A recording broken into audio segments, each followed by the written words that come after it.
Welcome back in. Israeli Prime Minister Benjamin Netanyahu is calling on the Red Cross to immediately provide food and medical care to the remaining hostages being held by Hamas.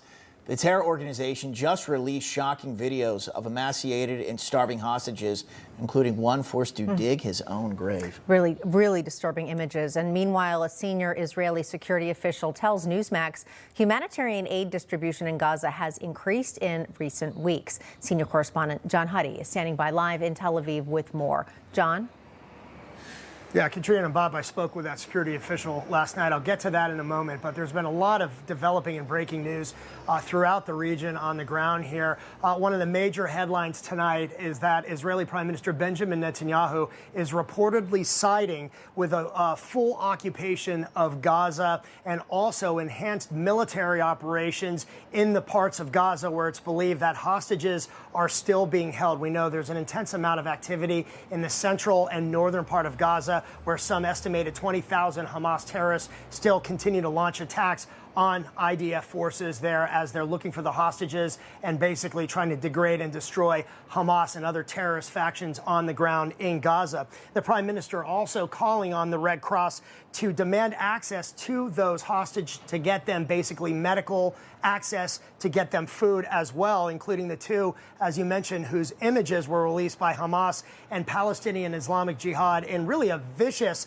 psychological warfare tactic, showing them clearly emaciated and suffering and showing the signs of starvation as well. One digging his grave, saying he was digging his grave in one of the tunnels where he's been kept for more than 600 days now. The Prime Minister calling on the international community also to condemn Hamas's quote-unquote starvation libel and adding this about the treatment of those hostages. אתה רואה אותם נמקים בצינוק, אבל המפלצות של החמאס שעוטפות אותם, להם יש זרועות אבות בשר, יש להם כל מה שהם צריכים כדי לאכול. הם מריבים אותם כמו שהנאצים הריבו את היהודים.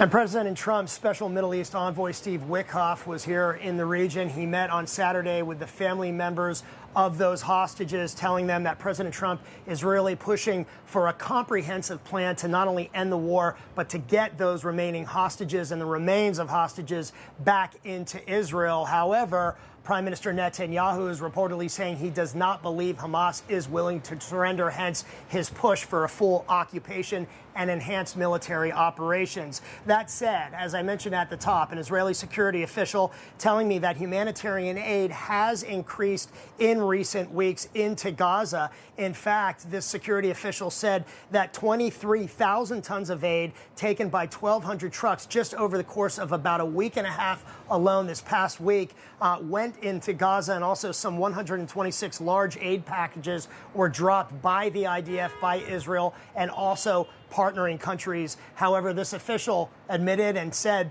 and agreed that there are still, quote, difficulties in getting that aid distributed throughout Gaza, as we've been seeing. And the other headline, finally, Bob and Katrina, today was about House Speaker Mike Johnson's unannounced trip to Israel along with other Republican lawmakers, and today visiting one of the large settlements in basically the central part of the West Bank, or Judea and Samaria, as it's called here, also proclaiming and supporting Israel's, he said, sovereignty in Judea and Samaria, basically pushing back on some of those countries' call and the detractors of Israel's call for a Palestinian state.